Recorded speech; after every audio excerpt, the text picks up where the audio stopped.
Jake the Film Guy. I am the most handsome filmmaker this side of the Mississippi. There's a burning thing, and it makes a fiery ring.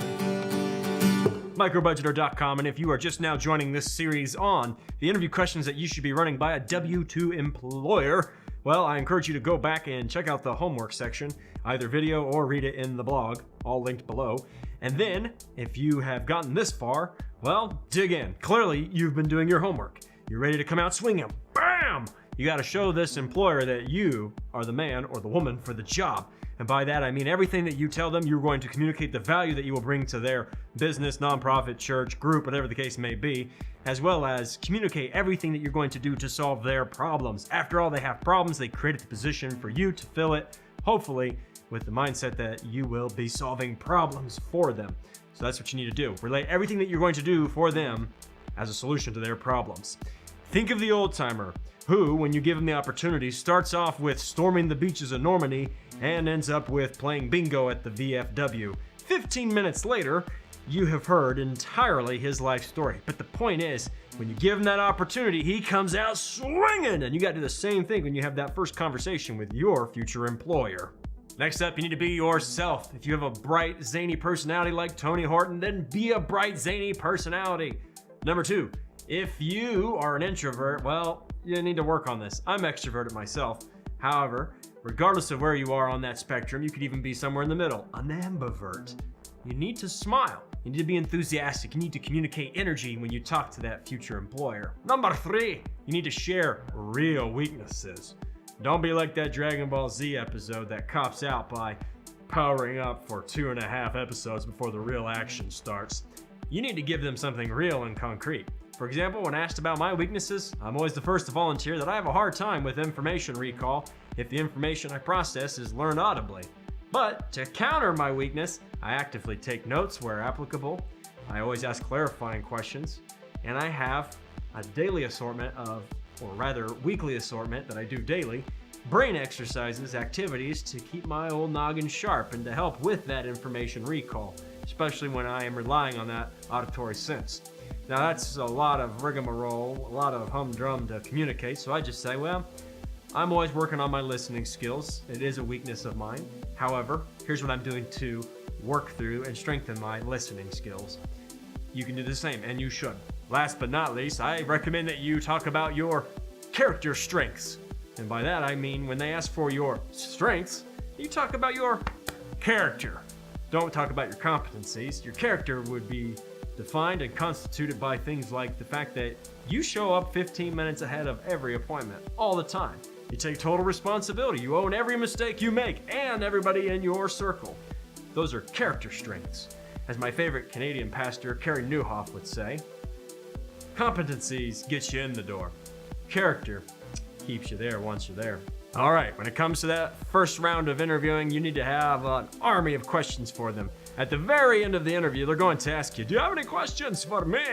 And if you just respond with, no, well, clearly you haven't done your homework. Yes, you should be brimming with questions. The very first thing I would ask, especially if this is truly a video production role, I would ask them, hey, what do you love most about working with the team? Let them answer. If it's in an email, you'll probably get a good paragraph or two. If it's in person, well, they're going to give you, again, like the old veteran, a response that starts at A and ends way past B, probably all the way over to Z, maybe even into the Greek alphabet. The point being, you want to start to understand the culture of the team that you're looking to work with. So ask that question. What do you love most about working with the team? And then I would ask your interviewer, even if they are an HR representative and not your potential boss, I would ask them as a number 2 or 3 question, where do you see yourself in 5 years? I guarantee you they're going to be stunned by this question and probably going to scramble at the last minute there to answer, but that's okay. You want to know what they are planning to do. If they have 0 goals, keep that in mind. If they say, I don't know, put that on the back burner. I once had an interview with a group, and I asked that question consistently of everybody when I met them face to face for the first time. And when I got the same response from everybody, it was a red flag. Needless to say, I didn't end up working with the team. And if this should happen to you, it should be an indication to you that perhaps this is a listless or visionless organization. Heads up, Another question that you should be asking, especially if you're going to be rolling in as a video producer, is something along the lines of, hey, is this a new role? And if not, what separated the good from great video producers in the past? It shows some maturity and understanding that you want to come in and be an ace home run hitter every single day working for that group. You don't want to be mediocre, you want to be an A+ player. They value that, and you should too. Another question you should ask the employer, and honestly, you should probably ask this as your first question. It really doesn't matter. There's not a particular order, but you want to know, speaking of vision, what is the vision of the company or the nonprofit? For that matter, if it's a church or just a group, an NGO, perhaps, you need to know if they have a clearly defined vision. If their vision is something vague like, to be the best in aerospace engineering, well then that's pretty vague. That's a goal that you can never realize. If the goal is something tangible, in the case of a church that says, hey, we want to reach 1 million people in our city with the gospel. Well, that's a clear goal. You can see it, you can work towards it. It is measurable. Keep that in mind. Again, you're looking for signs of a healthy team or organization. You don't want to get there and then bounce a year later because you realize it's a toxic environment. I've been there, I know what it's like, and I don't want you to be in the same boat. Another question that you should ask that team is, what will be the measuring bar for success for your video producer? Now, this kind of piggybacks the other question that we just went through, but nonetheless, you still need to know, how will you measure success for your video producers? You're getting into those KSAs, knowledge, skills, abilities, that's going to define that role.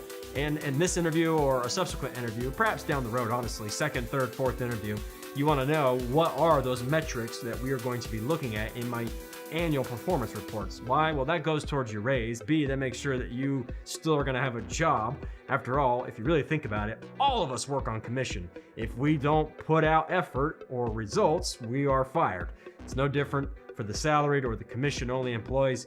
We all, at the end of the day, are working on a commission, and so this is one of those barometers that you can use to measure your success within that organization.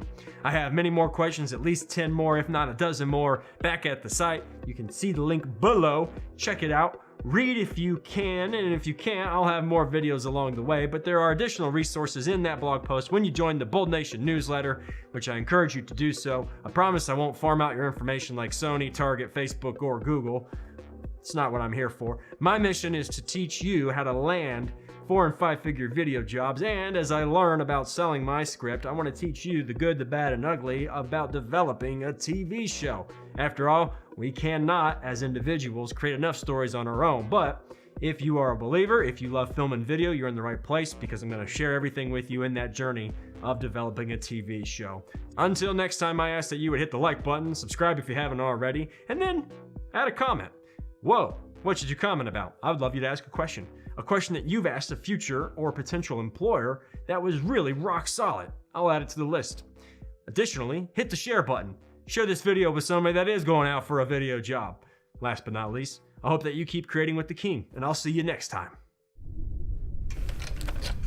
For example, that's something we're missing a receipt for, and I went ahead I'm not really sure checked what's through all going on. my files, and I checked with the My AP coworker, manager to Joy, make sure she pushed me to there the was ground nothing and missing said, there, "Go get but help." I think somebody might be in the place. What do you mean she pushed you?